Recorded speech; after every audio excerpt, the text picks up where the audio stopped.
એની પાસે જવાનો ટાઈમ આવી ગયો.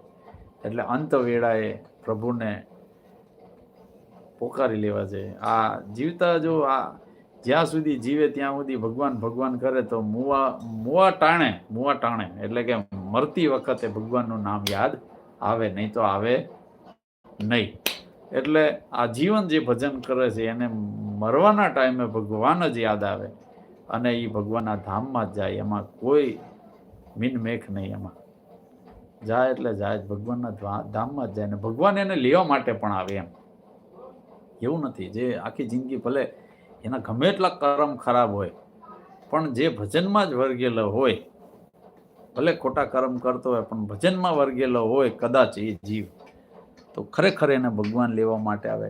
કેમ કે હળાહર કળજુગમાં બધા ભજન નથી કરી શકતા, બધાને ભજન કરવાનું મન નથી થતું. ત્યારે જે જીવ ભજન કરે છે એને અંત વેળાએ પ્રભુ લેવા માટે ચોક્કસ આવે છે. એ ભલે કોઈને ખબર હોય કે ના હોય, પણ ભગવાન જાણે અને ભજન કરે એ જાણે.